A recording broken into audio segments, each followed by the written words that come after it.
भारत की आज़ादी के लिए चले स्वतंत्रता आंदोलन में कुमाऊं के जिन नायकों का जिक्र होता है उनमें पंडित कृष्णानंद उप्रेती भी शामिल हैं।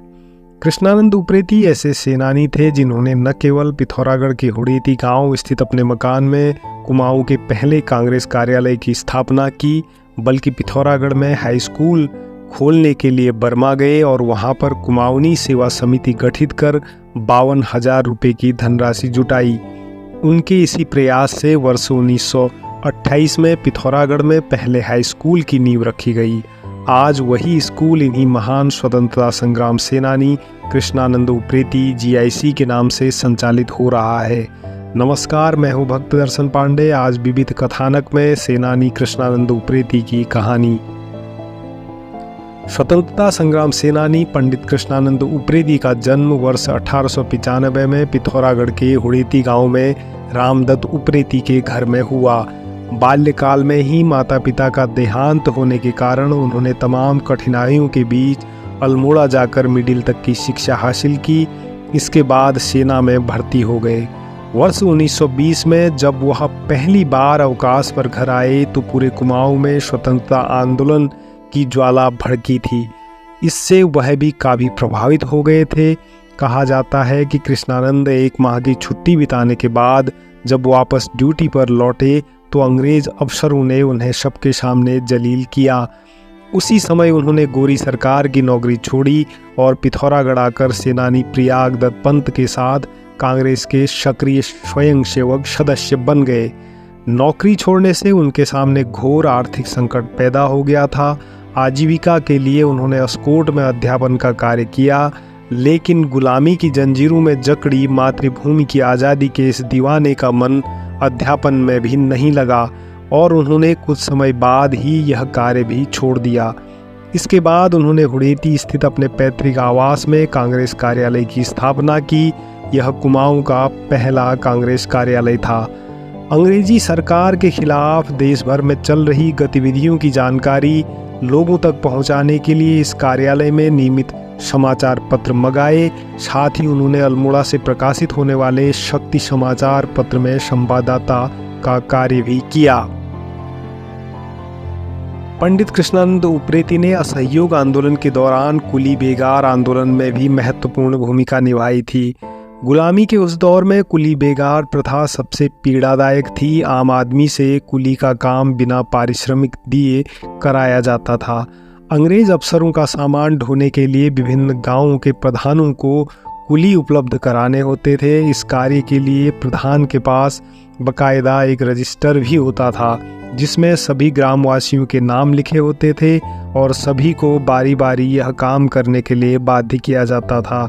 यहाँ तक कि कभी कभी कमोड और गंदे कपड़े ढोने के लिए भी ग्रामीणों को मजबूर किया जाता था। कुली उतार, कुली बेगार और कुली बर्दाश्त के खिलाफ पूरे कुमाऊं में विरोध शुरू हो गया था। 14 जनवरी 1921 को उत्तरायणी पर्व के अवसर पर कुली बेगार आंदोलन को तिलांजलि देने के लिए कुमाऊं भर से लोगों को बागेश्वर के सरयू बगड़ में आमंत्रित किया गया था। बद्रीदत्त पांडे, हरगोविंद पंत और लाला चिरंजीलाल के नेतृत्व में जिन 40,000 लोगों का हुजूम सरयू बगड़ में एकत्र हुआ था, उनमें कृष्णानंद उप्रेती और प्रियाग दत्त पंत के नेतृत्व में पिथौरागढ़ से भी 1,000 लोग पहुंचे थे।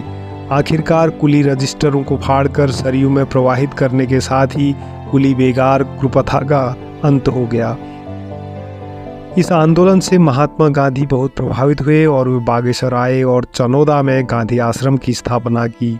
इसके बाद गांधी जी ने यंग इंडिया में इस आंदोलन के बारे में लिखा कि इसका प्रभाव संपूर्ण था। यह एक रक्तहीन क्रांति थी। कुली बेगार आंदोलन के बाद 1 मार्च 1921 को जब बद्रीदत्त पांडे पिथौरागढ़ आए तो धारा 144 लागू होने के बावजूद कृष्णानंद उप्रेती ने न केवल जनसभा का आयोजन किया बल्कि गोरी सरकार के खिलाफ नारे भी लगाए। इस अपराध पर अंग्रेज सरकार ने उन्हें 6 माह के कठोर कारावास की सजा दी और उन्हें बागी उपनाम दिया गया। पंडित कृष्णानंद को वन आंदोलन के दौरान भी कारावास की सजा सुनाई गई। पंडित कृष्णानंद ने अस्कोट आंदोलन, नायक सुधार, मद्य निषेध जैसे आंदोलनों में भी महत्वपूर्ण भूमिका निभाई। सेनानी पंडित कृष्णानंद उप्रेती ने पिथौरागढ़ में हाई स्कूल की स्थापना में बड़ा योगदान दिया था। उस समय पिथौरागढ़ में 5वीं के बाद पढ़ने के लिए एकमात्र स्कूल बजेटी में और दूसरा मिडिल स्कूल काली कुमाऊं के खेती खान में था। यहाँ के छात्रों को हाई स्कूल के लिए अल्मोड़ा जाना पड़ता था। उस समय सड़क नहीं थी, ऐसे में अल्मोड़ा जाना आसान नहीं था, इसीलिए अधिकांश छात्र आगे की पढ़ाई जारी नहीं रख पाते थे।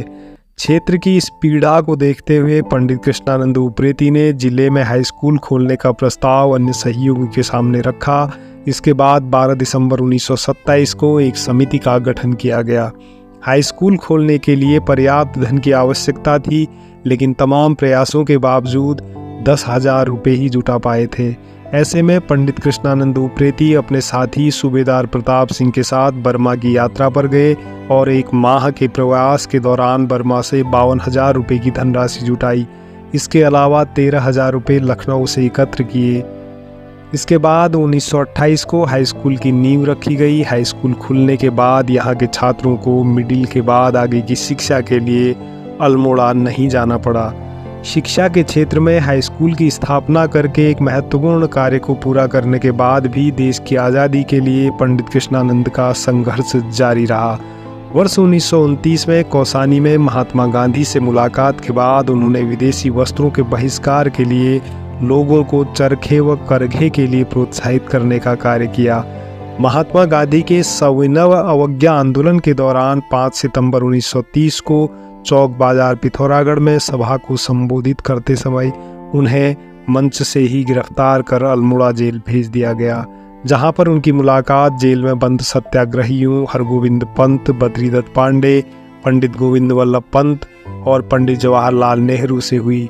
इसके बाद 1936 में जनसभा करने पर उन्हें गोरी सरकार ने फिर गिरफ्तार किया, परंतु खराब स्वास्थ्य के कारण 3 माह 11 दिन बाद रिहा कर दिया गया।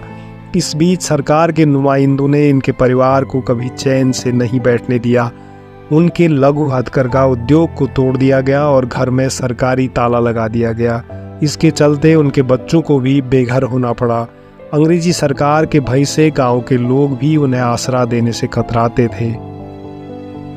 अंग्रेजी हुकूमत के खिलाफ तमाम लंबी लड़ाइयाँ लड़ने वाले इस महान सेनानी के जीवन का सफ़र छोटा रहा। कहा जाता है कि उन्हें एक षड्यंत्र के तहत जहर देकर मारा गया था। कृष्णानंद उप्रेती महज 42 साल की उम्र में ही संसार से विदा हो गए।